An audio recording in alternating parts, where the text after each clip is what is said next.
혹시 요즘 이런 생각 드시나요? 내가 함께 자랐던 사람이 맞나? 왜 이렇게 낯설지? 평생을 함께한 형제 자매인데 지금은 연락도 없이 몇 년이 훌쩍 지나버린 사이. 가끔 명절이나 집안일이 있어도 그저 저 사람은 또 왜 저래 하는 마음부터 드는 사이. 사실 이런 마음 생각보다 많은 분들이 갖고 계십니다. 평생을 같이 자란 혈육인데 왜 이렇게 마음이 멀어졌을까요? 혹시 지금 여러분도 형제 자매에게 섭섭한 마음을 안고 계신가요? 오늘 이야기는 그래서 꼭 필요합니다. 노년의 가장 외로움을 깊게 만드는 관계, 바로 형제 자매입니다. 우리는 그 관계에 대해 더는 외면하지 말아야 합니다. 젊을 땐 몰랐습니다. 형제 자매는 늘 곁에 있을 줄 알았습니다. 명절이면 자연스레 모이고 부모님 생신이면 당연히 다 같이 모이는 줄 알았죠. 그런데 이제는 아닙니다. 서로의 일정은 안 맞고 사는 동네도 다르고 마음은 더더욱 멀어졌습니다. 무엇보다 무서운 건 이제 연락하기조차 어색하다는 마음입니다.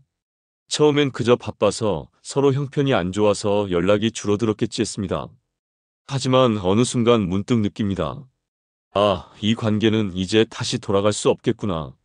이제는 전화기 화면에 뜬 이름만 봐도 긴장이 되고 메신저의 마지막 대화가 몇 년 전 생일 축하 문자인 걸 확인하고 괜히 핑계대며 그냥 덮어버리게 됩니다.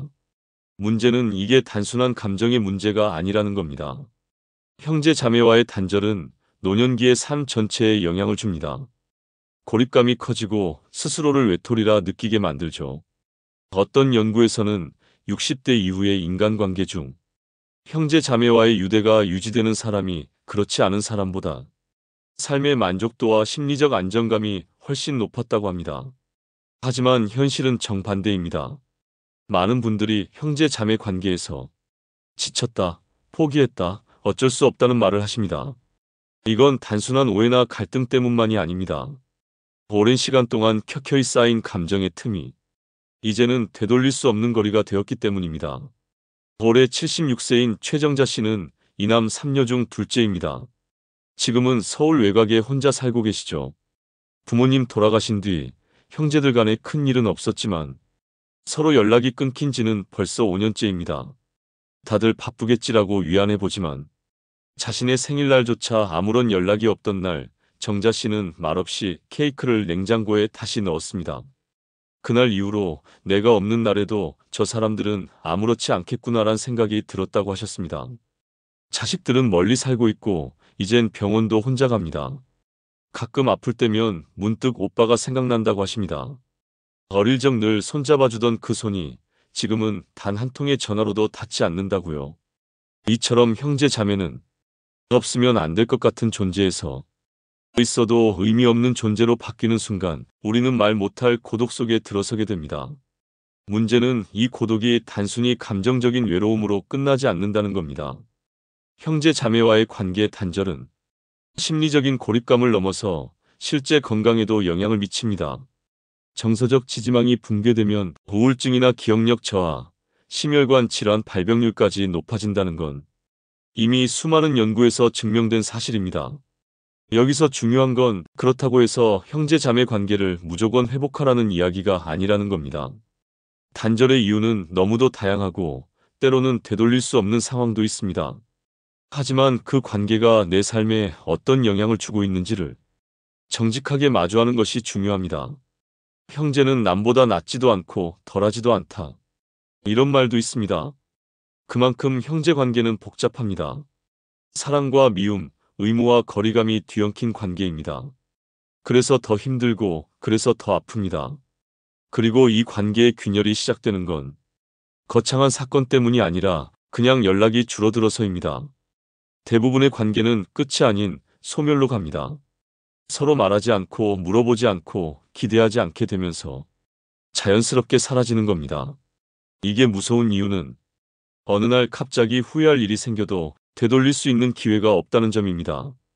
병실에서, 장례식장에서 혹은 빈집을 정리하다가 그때 연락 한 번만 더 했더라면 하는 후회. 이미 너무 늦은 뒤에야 비로소 깨닫게 되는 현실이죠. 이 이야기를 여기까지 들으신 분들이라면 아마 마음 한켠이 저릿하실 겁니다. 내가 먼저 연락을 끊은 것도 아닌데 왜 이렇게 외롭고 서운한 감정이 생기는지 왜 혈육이었는데 낯선 사람처럼 느껴지는지. 사실 그 감정이 틀린 게 아닙니다. 형제 자매라는 이름 아래 서로 기대고 상처 주고 다시 웃고 했던 세월이 있었으니까요. 그리고 그 세월이 고스란히 남아있기 때문에 지금의 거리감이 더 아프게 느껴지는 겁니다. 이제 우리는 묻지 않을 수 없습니다. 그렇다면 도대체 무엇이 우리를 이렇게까지 멀어지게 만들었을까? 어릴 적 그렇게도 가까웠던 사람들이 왜 지금은 연락 한 통도 어렵게 되었을까? 그 시작은 아주 오래전 우리 삶의 작은 틈에서 시작되었을지도 모릅니다. 우리가 살아오며 참 많이 했던 말 중에 이런 게 있습니다. 내가 이해하면 되는 거지, 뭘. 그렇게 넘기다 보면 어느 순간 마음 한편에 서운함이 쌓여버립니다. 그리고 어느 날 혹시 나만 이런 감정을 느끼는 건가? 그 생각이 머리를 스치고 지나가죠. 사실 형제 자매 사이가 멀어지는 가장 깊은 이유 중 하나는 서로의 감정을 확인하지 않기 때문입니다. 우리는 다 알고 있다고 착각합니다. 쟤는 원래 그런 성격이니까. 우리 가족끼리 말 안 해도 다 알잖아. 하지만 그건 정말 오해입니다. 어릴 때는 부모님을 중심으로 가족이라는 틀 속에 묶여 있었습니다. 당연히 부딪히고 웃고 다퉜지만 결국 같은 식탁에 둘러앉아 밥을 먹었죠. 그런데 나이 들면서부터는 다릅니다. 이젠 각자의 삶이 생겼고 감정도 따로따로 자랍니다. 하지만 우리는 여전히 그 옛날의 감정선에 머물러 있습니다. 마치 아직도 10대 시절처럼 상대방을 해석하려고 하죠. 이순재 씨는 81세입니다. 형이 한 분 계셨는데 최근에 돌아가셨습니다. 순재 씨는 아직도 장례식장에서의 기억이 생생하다고 하십니다. 형과는 10년 넘게 연락이 없었습니다. 딱히 싸운 것도 아니었지만 어느 순간 서로의 안부가 궁금하지 않게 됐다고 하셨죠. 형이 위독하다는 소식을 전해 들었을 땐 잠시 주저하다가 결국 병실에 가지 않았습니다. 괜히 나 혼자 감정에 휘말리는 것 같아서요. 그렇게 말하셨습니다.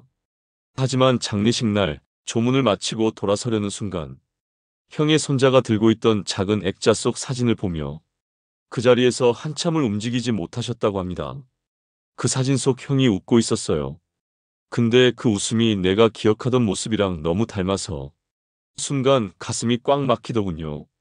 그 말을 하시며 순재 씨는 조용히 눈을 감았습니다.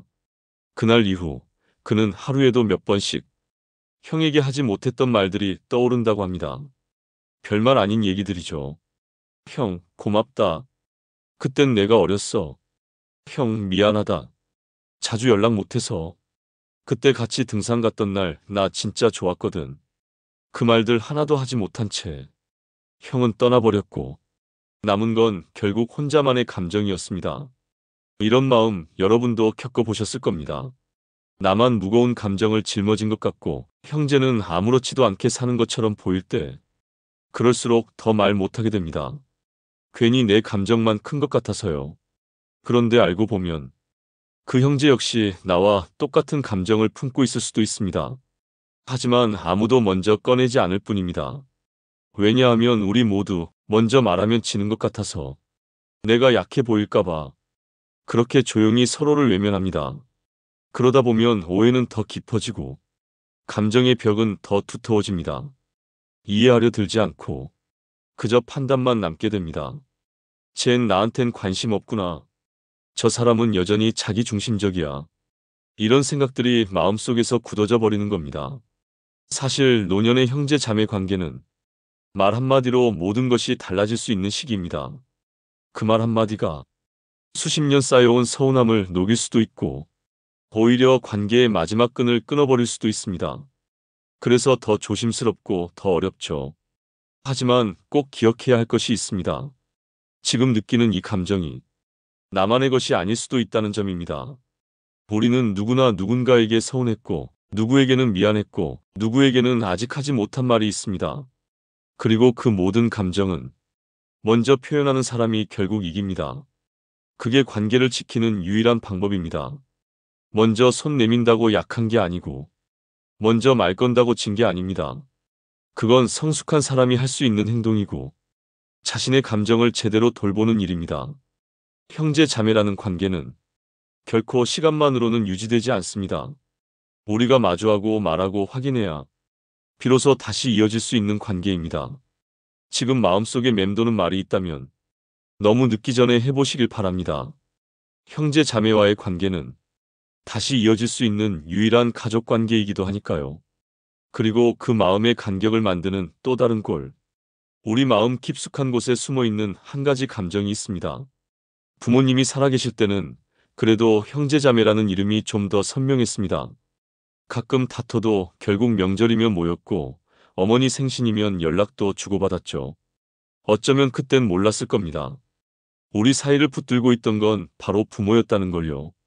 어머니가 돌아가신 후 형제들끼리 마지막으로 모인 날이 언제였는지 기억나시나요? 장례식장. 그날 이후로 연락이 뚝 끊겼다면 사실 이상한 일은 아닙니다. 우리네 가족들은 대개 그렇습니다. 엄마가 안 계시니 만날 이유도 없네. 뭐 각자 사는 게 바쁘니까. 그 말들 다 맞는 말처럼 들리지만 사실은 핑곗거리죠. 관계를 이어갈 명분이 사라지자 마음의 문도 덩달아 닫혀버린 겁니다. 어릴 땐 그렇게 서로를 챙기던 형이 용돈 받으면 먼저 동생에게 나눠주던 누나가 지금은 내 연락 하나에 무슨 일 있냐며 경계부터 합니다. 도움이 필요할 때만 전화하냐는 말에 말문이 막힌 적 있으실 겁니다. 하지만 곰곰이 생각해보면 우리가 그렇게까지 멀어져야 했을까요? 대부분은 결정적인 사건이 있었던 것도 아닙니다. 누구 하나 큰 잘못을 한 것도 아니고 싸우고 돌아선 것도 아닌데 그냥 조금씩 덜 연락하고 점점 덜 궁금해지다가 어느새 낯선 사람이 돼버린 겁니다. 혹시 이런 생각 해보신 적 있나요? 형제는 결국 남보다 못하다. 피를 나눴다고 다 정이 남진 않더라. 맞는 말일 수도 있습니다. 하지만 그 말 뒤엔 늘 아쉬움이 숨어 있어요. 그래도 어릴 땐 안 그랬는데 하는 그런 씁쓸한 마음 말이죠. 서울에 사는 68세권 할아버지의 이야기를 들은 적이 있습니다. 여동생이 둘 있는 사남매 중 장남이었는데 부모님 돌아가신 후 명절에 연락 한 통조차 오가지 않았다고 합니다.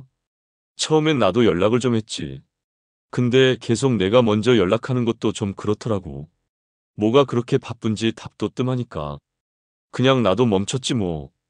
그러다 어느 해 추석 전날 우연히 여동생이 사는 동네 병원에서 그 동생의 이름을 호명하는 걸 들었답니다. 무려 3년 만에 우연한 만남이었죠. 그 순간 잘 지냈냐는 말보다 먼저 나온 말이 뭐였는지 아세요? 엄마 제사 준비했냐? 아무리 멀어져도 부모라는 고리가 마지막 남은 달이었던 겁니다. 전화 한 통이 그렇게 어려운 일이었습니다. 누구 한 명만 먼저 손 내밀었어도 달라졌을 텐데 말이죠. 어느 78세 할머니는 아흔을 바라보는 오빠와 30년 넘게 연락을 끊고 지내셨습니다. 어릴 적 다툰 재산 문제, 상처가 컸지만 이제 와 생각하면 정말 어리석은 일 같다고 하셨습니다. 그냥 오빠가 밉기보단 그때의 내 자존심이 더 문제였어요.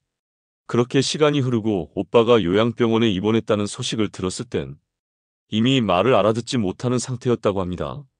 그냥 손이라도 한번 잡아볼걸. 할머니는 몇 번을 곱씹듯 말씀하셨습니다. 누가 먼저 용서를 구해야 할까요? 누가 먼저 전화해야 할까요? 사실 그런 건 중요하지 않습니다. 나이가 들수록 삶의 무게는 점점 가벼워지기보단 자꾸만 무거워집니다. 몸도 마음도 예전 같지 않으니까요. 그럴수록 마음 붙일 곳, 말 걸 사람이 필요해지는데 그 가장 가까운 사람이 형제자매일 수 있다는 걸 정작 우리는 너무 늦게 깨닫곤 합니다. 형제는 때론 친구보다 멀고 남보다 서먹한 존재가 되지만 그럼에도 불구하고 마지막까지 남는 가족이라는 걸 우리는 결국 나이 들고서야 실감하게 됩니다. 그리고 후회는 대부분 그때 왜 연락하지 않았을까에서 시작됩니다. 어떤 분은 그렇게 말했습니다. 오래된 사진첩을 보다 보면 자주 싸우던 언니 얼굴이 괜히 그립고 어릴 적 여름방학에 함께 먹던 수박 맛이 괜히 가슴을 찡하게 해요. 아무렇지 않게 넘겼던 추억들이 노년에는 다 소중한 보석이 됩니다. 그래서 말입니다. 한 번만 용기 내어보세요. 한 번만 먼저 손을 내밀어 보세요. 그게 꼭 무슨 대단한 화해의 말일 필요도 없습니다.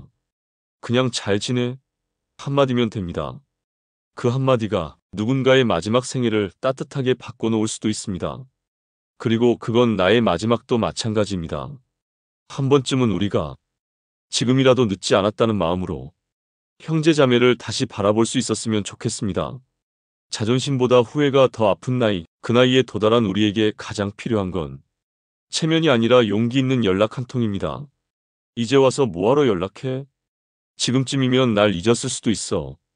이런 말, 우리 마음속에서 참 자주 떠오르죠. 그렇다고 연락을 한다고 해서 모든 게 갑자기 풀릴까요?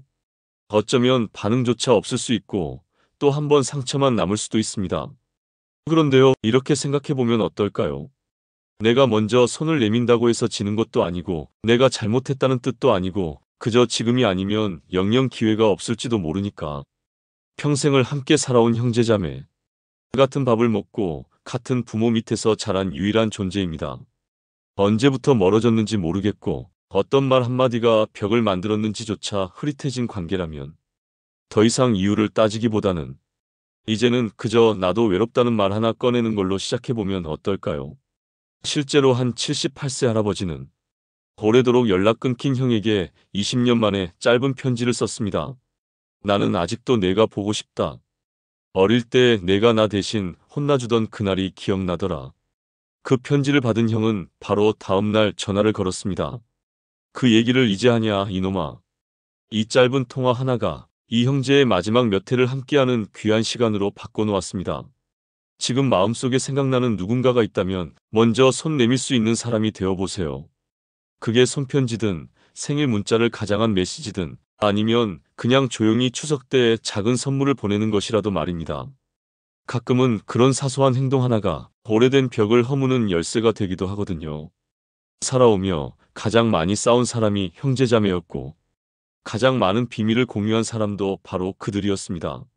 그만큼 상처도 오해도 많았겠지만 결국 우리 마음속에 오래 남는 존재는 그 함께한 시간을 공유했던 그들이 아닐까요?